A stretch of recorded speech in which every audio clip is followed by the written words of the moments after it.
Welcome back. ఇప్పుడు పలు వార్తాపత్రికలోని ప్రధాన అంశాలు చూద్దాం. ముందుగా మనం ఈనాడు పేపర్ చూసినట్లయితే 6,880 కోట్లు ఇవ్వండి, తాత్కాలిక శాశ్వత పునరావాస పునరుద్ధరణ పనులకు ఈ నిధులు అవసరం అని ఇక్కడ ఒక హెడ్లైన్ అయితే హైలైట్ చేసినట్టు చూడొచ్చు. ప్రకాశం బ్యారేజీ ఎగువన మరో ఆనకట్ట కట్టాలి, కృష్ణా ప్రవాహంపై పునఃపరిశీలన, కరకట్టలను బలోపేతం చేయాలి, బుడమేరు డైవర్షన్ కెనాల్ ప్రవాహాలను పరిశీలించారు, కేంద్రానికి మధ్యంతర నివేదిక ఇచ్చిన రాష్ట్ర ప్రభుత్వం అని ఇక్కడ ఈ న్యూస్ లో మనం చూడొచ్చు. ఇక ఈ చిత్రంలో చూసినట్లయితే విజయవాడ జక్కంపూడి కాలనీలో ఆదివారం సాయంత్రం వరద బాధితులను పరామర్శిస్తున్న ముఖ్యమంత్రి చంద్రబాబు అని కూడా ఈ న్యూస్ లో మనం చూడొచ్చు. ఇక మరొక న్యూస్ చూస్తే ఉలిక్కి పడిన ఉత్తరాంధ్ర, భారీ వర్షాలకు పొంగిన వాగులు, నిలిచిన రాకపోకలు, ఉమ్మడి శ్రీకాకుళం విజయనగరం జిల్లాలో జనజీవనం అస్తవ్యస్తం. సో ఇక ఎడతెరిపి లేని వర్షాలకు విశాఖలోని గోపాలపట్నం, రామకృష్ణ నగర్ లో విరిగి పడిన కొండచర్య అని కూడా ఇక్కడ ఈ చిత్రంలో మనం చూడొచ్చు. ఇక మరొక న్యూస్కి వెళ్ళినట్లయితే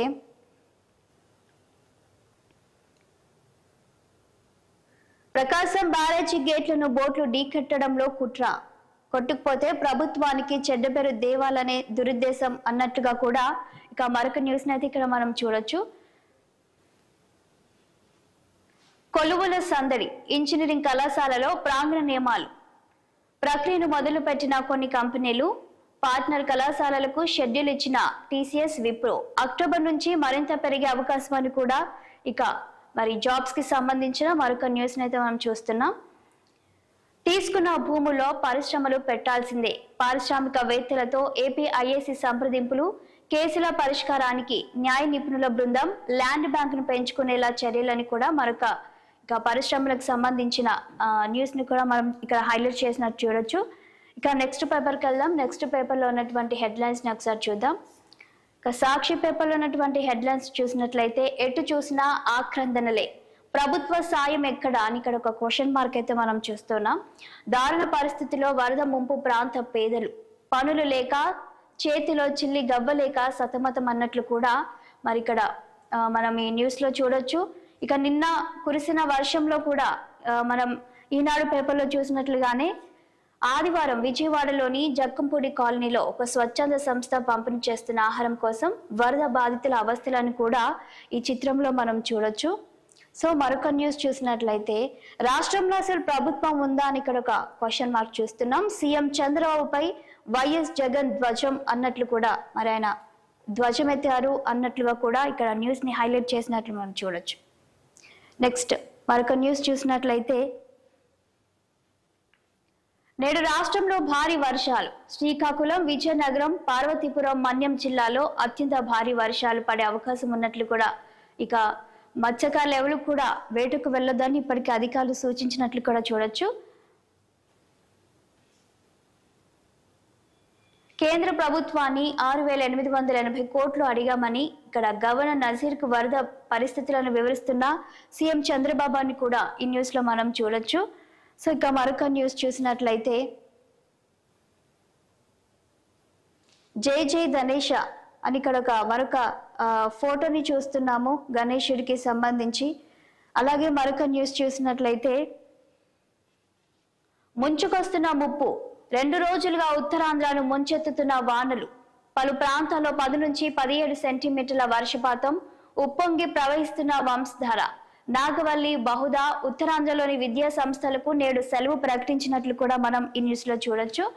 ఇక మరొక న్యూస్ చూసినట్లయితే ప్రభుత్వానికి ముందే తెలుసు, ఆర్పి సిసోడియా బుడమేరుపై వెలుగులేరు రెగ్యులేటర్, 2 లక్షల మందిని పునరావాస శిబిరాలకు తరలించడం అసాధ్యం, అందుకే ప్రజలకు మేము చెప్పలేదు, రెవెన్యూ శాఖ ప్రత్యేక ప్రధాన కార్యదర్శి ఆర్పి సిసోడియా సంచలన వ్యాఖ్యలు చేశారు అని కూడా మరి ఈ న్యూస్ లో మనం చూడొచ్చు.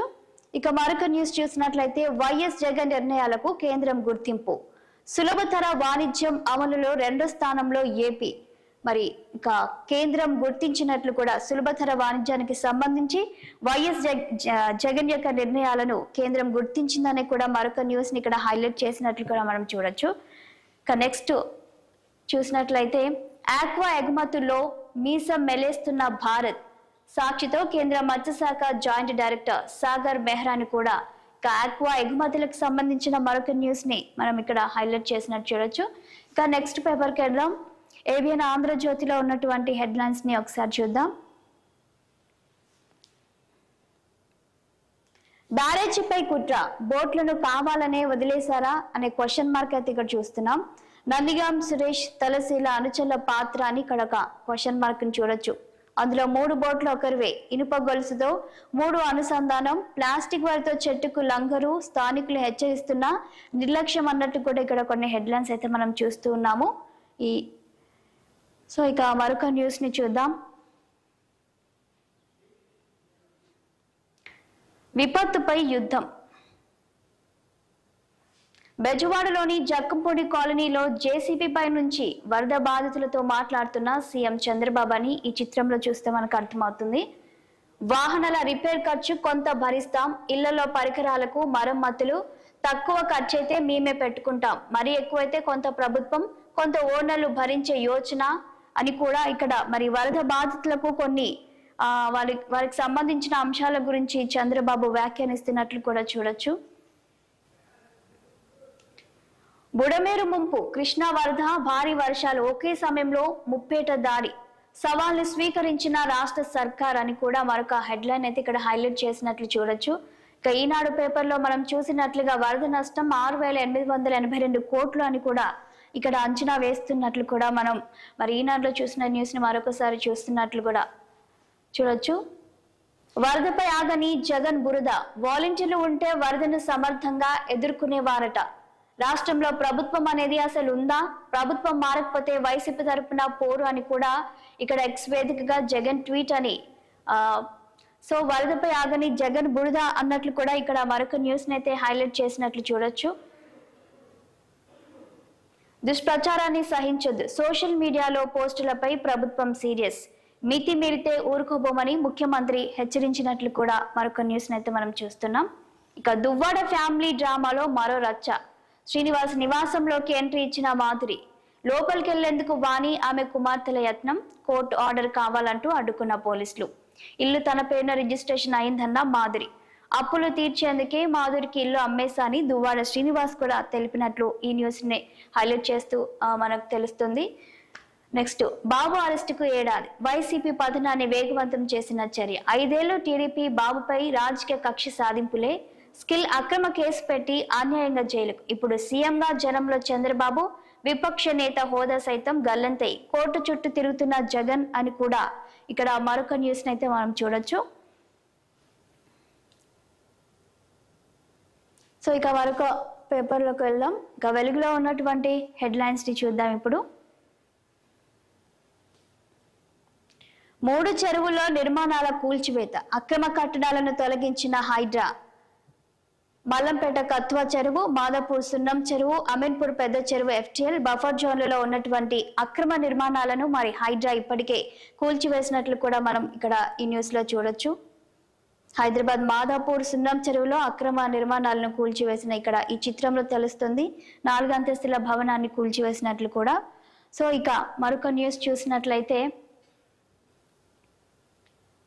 ఖమ్మంలో తీరని వేతలు, వారమైనా వదలని వరద కష్టాలు, మహబూబాద్ జిల్లాలో భారీ వర్షంతో మున్నేరు వెంట కాలనీలో మళ్లీ టెన్షన్, ముంపు ప్రాంతాల నుంచి జనాన్ని క్యాంపులకు తరలించిన ఆఫీసర్లను కూడా ఇక్కడ మరి ఖమ్మంలో జరిగినటువంటి ఈ న్యూస్ ని మనం మరొకసారి చూడొచ్చు. నెక్స్ట్, మరొక న్యూస్ చూసినట్లయితే, నిజమైన జర్నలిస్టులను కాపాడుకుంటాం, ప్రజల కోసం పనిచేసే వాళ్లకు అన్ని విధాల సహకారం అందిస్తాము అన్నట్లు కూడా ఇక్కడ సీఎం రేవంత్ రెడ్డి వ్యాఖ్యానించినట్లు కూడా మనం చూడొచ్చు. అక్రిడేషన్ హెల్త్ కార్డులు ఇస్తామని కూడా మరి నిన్న జరిగిన సభలో సీఎం చంద్రబాబు సీఎం రేవంత్ రెడ్డి హామీ ఇచ్చినట్లు కూడా చూడొచ్చు. మరొక న్యూస్ చూసినట్లయితే, హైదరాబాద్ సిపిగా సివి ఆనంద్, విజిలెన్స్ డీజీగా శ్రీనివాస్ రెడ్డి బదిలీ, ఏసీబీ డీజీగా విజయ్ కుమార్ కు బాధ్యతలను కూడా ఇక సిపికి సంబంధించినటువంటి మరొక న్యూస్ అయితే మనం ఇక్కడ చూడొచ్చు. ఖమ్మంలోని దంసాలపురం కాలనీలో వరద బాధితులతో మాట్లాడుతున్న కిషన్ రెడ్డి, పొంగులేటి శ్రీనివాస్ అని కూడా చూడొచ్చు.